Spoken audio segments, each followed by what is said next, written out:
Madame l'ambassadrice, Madame la vice-rectrice, Mesdames les vice-doyennes, Messieurs les vice-doyens, chers collègues et membres de la Faculté des Lettres, chères lauréates, chers lauréats, Mesdames et Messieurs, je vous souhaite une très chaleureuse bienvenue à cette cérémonie d'ouverture des cours de l'année académique 2025-2026 qui nous donne l'occasion de nous réunir après la pause estivale et de récompenser des étudiantes et des étudiants au parcours remarquable. L'image que j'ai choisie pour illustrer cette soirée est une sculpture de Janus, dieu bicéphale, dieu des portes et des passages, des commencements et des fins, que les Romains représentaient avec deux visages pour signifier sa capacité à regarder en arrière et en avant. Cette image illustre d'une part la transition d'une année académique à l'autre. Mais Janus était aussi associé à la guerre et à la paix. Le dieu avait un temple à Rome, dont les portes étaient ouvertes en temps de guerre, fermées en temps de paix. Le poète latin Ovide avance deux explications. La porte demeurait verrouillée pour empêcher la paix de s'échapper du temple, ou alors, au contraire, pour tenir les guerres en prisonniers et, je cite, « empêcher le monde de sombrer dans un carnage sanglant ». L'image de Janus est aussi une référence au parcours de notre invité, que j'aurai le plaisir de présenter dans un instant, et dont la conférence traitera de dialogue, diplomatie et paix à l'épreuve de notre temps. De fait, les temps sont troubles, entre une situation mondiale instable et désolante et une situation économique bien morose, qui annonce des restrictions. Comment se réjouir d'un nouveau commencement dans ce contexte d'incertitude? Quel discours tenir? Puisqu'elle est partout et qu'on en parle tout le temps, j'ai posé la question à l'intelligence artificielle. Voici une sélection parmi les 10 réponses qu'elle m'a proposées. 1. Aujourd'hui, plus que jamais, nous sommes appelés à faire preuve d'audace, d'ingéniosité et d'unité pour réinventer notre avenir commun. 2.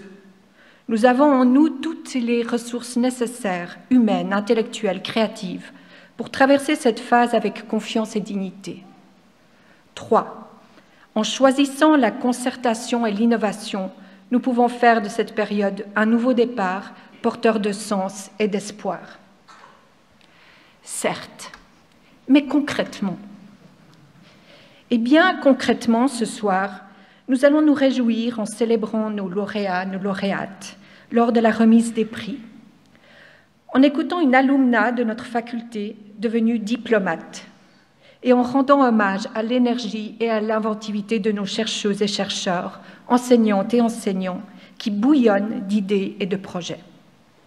Ces idées, ces projets, il y en a des dizaines. J'ai donc dû faire une sélection en regardant l'année académique passée et celle à venir. Et rassurez-vous, je ne me prends pas pour une Janus au féminin.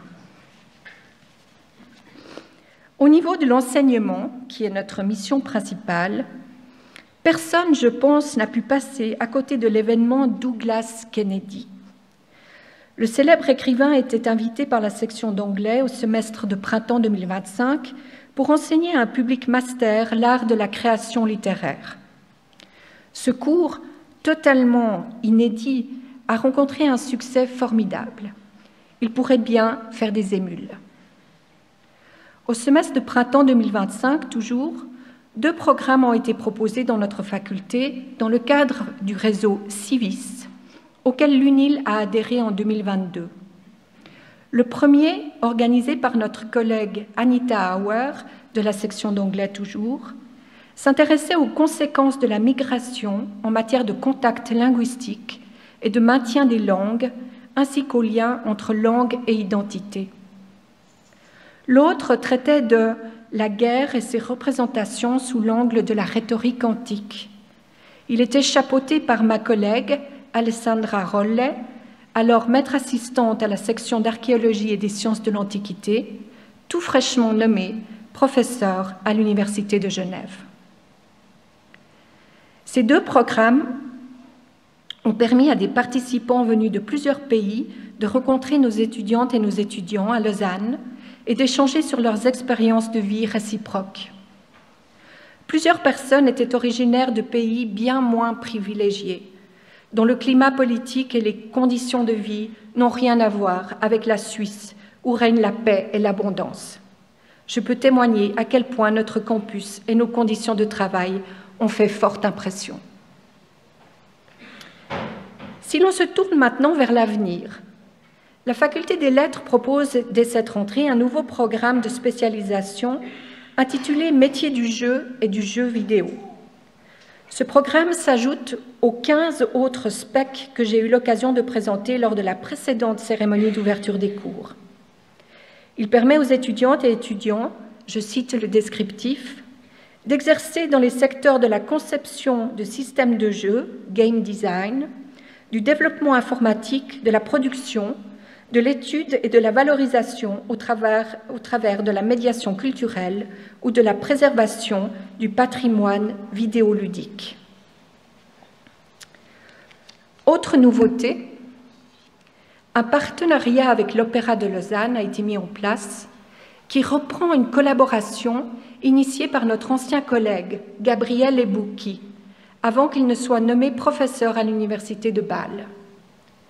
Au semestre de printemps 2026, la section d'anglais, en collaboration avec la section d'histoire de l'art en la personne de Constance Frey, qui y enseigne la musicologie, proposera un séminaire sur Oscar Wilde. Cet enseignement interdisciplinaire entrera en résonance avec l'opéra Le Nain, inspiré d'une nouvelle d'Oscar Wilde et qui sera représenté au printemps prochain à l'Opéra. Parmi les nouveautés à venir en matière d'enseignement, j'aimerais encore mentionner le cours Saussure, mis sur pied par notre collègue Rudolf Marer. Ce cours est en quelque sorte le pendant du cours Euler à l'EPFL. Il proposera un programme en sciences humaines pour des élèves curieux et motivés, en complément de leur scolarité obligatoire et post-obligatoire. Dans 2 jours, le vendredi après-midi, les couloirs de l'Anthropole résonneront du rire de 36 enfants inscrits à ce projet pilote. Un projet qui, je l'espère, pourra être pérennisé. Et vous avez sur l'image un échantillon de ces enfants qui participeront à ce programme.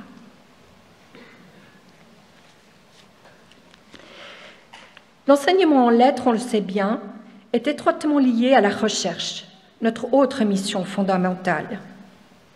Durant l'année académique 2024-2025, quelques 90 ouvrages sont parus, issus de toutes les disciplines. Vous pourrez retrouver leur description sur le site La Belle Lettre. Parmi ces ouvrages, des thèses de doctorat et des recherches postdoctorales, des monographies en français, allemand, anglais, espagnol, italien, russe, dans les domaines de l'art et des médias, des langues et littérature, des sciences historiques et des sciences théoriques.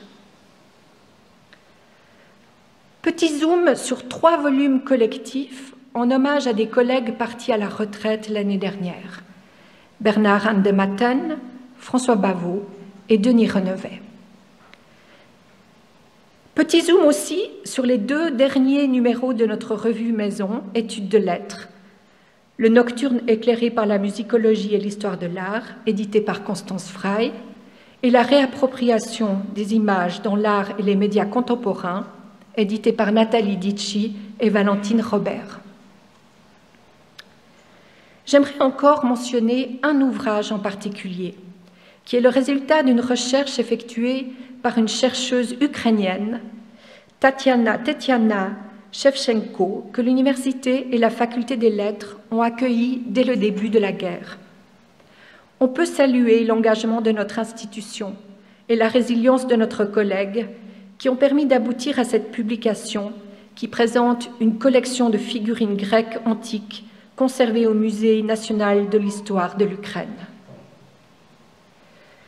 Parmi les ouvrages parus entre 2024 et 2025, plusieurs sont le fruit de collaborations avec nos chercheuses et chercheurs, ou sont le fruit que des collaborations que nos chercheuses et chercheurs entretiennent avec des institutions partenaires, musées suisses ou étrangers, fonds d'archives, associations. Ces collaborations nourrissent en particulier les activités de nos centres, qui ont une mission de recherche renforcée. Aujourd'hui, je voudrais mettre en avant, en particulier, le Centre des littératures de Suisse romande, dirigé depuis 2003 par notre collègue le professeur Daniel Maggetti. Ce centre, le plus ancien de notre faculté, il a été créé en 1965, se distingue par sa vocation patrimoniale et une activité éditoriale et académique foisonnante, en phase avec l'actualité culturelle. Ainsi, en cette année 2025, qui célèbre le centenaire de la mort du peintre et graveur Félix Vallotton, 2 ouvrages sont consacrés au Vallotton écrivain.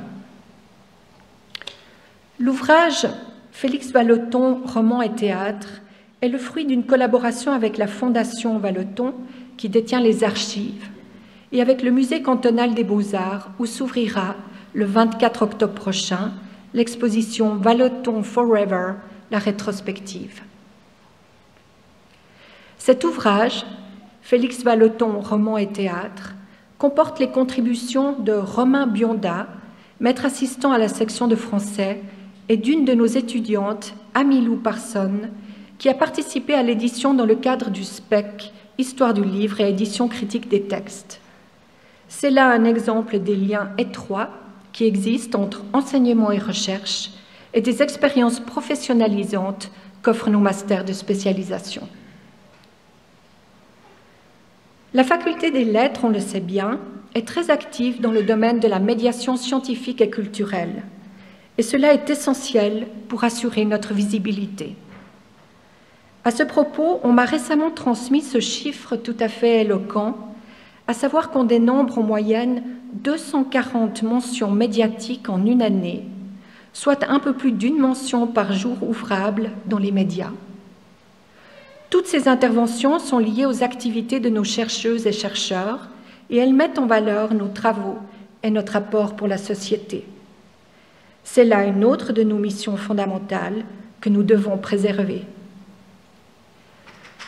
Communiquer le savoir m'amène, la transition est toute trouvée, à mentionner une exposition qui s'ouvrira tout prochainement en nos murs, la télévision en Suisse, 75 ans sous tension, soutenue par le Fonds national suisse. L'exposition sera inaugurée le 30 septembre prochain. Conçue par nos collègues Marie Sandeau et Anne-Catherine Weber à la section d'Histoire et esthétique du cinéma, en collaboration avec les archives de la RTS, elle nous plongera au cœur des conflits qui ont façonné l'histoire mouvementée de la télévision suisse. Je termine avec 2 projets dont le décanat a suivi de près les péripéties en 2024 et 2025, et qu'il continuera à suivre en 2025 et 2026. L'Atelier des histoires, tout d'abord. Plateforme de recherche et d'échange pour la communauté historienne de l'UNIL, dont la pérennité est menacée en raison des restrictions budgétaires. Mais nos collègues ne baissent pas les bras, et il s'agit maintenant de trouver des pistes pour poursuivre malgré tout le travail. Une collaboration prometteuse est en train de se mettre en place autour du projet d'un pôle interfacultaire consacré à la santé. L'Atelier des histoires y contribuera en apportant une dimension historique essentielle pour éclairer et enrichir cette réflexion collective. Dans ce cadre, une conférence sera organisée par l'Atelier des histoires début décembre avec le professeur Félix Rittmann qui travaille à l'Institut des humanités en médecine sur les enjeux globaux de la production des médicaments. Avant cela, le 31 octobre, aura lieu la 3e édition de la Journée des histoires. À cette occasion, une table ronde sera dédiée aux enjeux méthodologiques et éthiques soulevés par les archives sensibles et la pratique de l'histoire orale, notamment des témoignages et récits d'institutions médicales ou en lien avec des questions de santé personnelle. Enfin, un autre projet nous a beaucoup occupés, celui de la création du centre interfacultaire Focus Africa, qui vise à renforcer la recherche et les activités sur l'Afrique et ses diasporas. Ce centre permettra à l'UNIL de se positionner plus fermement encore dans le champ des études africaines, où elle est déjà très active. Il s'agit maintenant de trouver les ressources qui feront aboutir cette initiative prometteuse portée par notre collègue Christine Lequelec-Cotier, récemment promue professeure associée. Ce dernier point m'amène à souhaiter la bienvenue à notre nouveau corps enseignant au seuil de cette nouvelle année académique. Nous accueillons en effet 4 nouvelles et nouveaux MER, une MER promue et 6 professeurs, dont 5 femmes. Nous n'avons pas encore les photos de tous nos collègues MER. En revanche, celles des professeurs, nous les avons, car ils et elles font partie de la maison depuis plusieurs années, et vous les reconnaîtrez sans peine sur l'image qui s'affiche à l'écran. Ils et elles n'ont pas pris une ride. Grâce à leur parcours d'excellence, ces 6 collègues ont été promus ou titularisés et nous les en félicitons chaleureusement. En somme, vous serez donc d'accord, je pense qu'il y a bel et bien de quoi se réjouir. Je termine ici en vous remerciant toutes et tous, enseignantes et enseignants, chercheuses, chercheurs, membres du PAT, étudiantes et étudiants, pour tout ce que vous donnez à notre faculté. Le décanat, j'en suis certaine, pourra compter sur vous pour faire face aux défis qui nous attendent. Au nom de toute l'équipe, je vous souhaite une très joyeuse nouvelle année académique.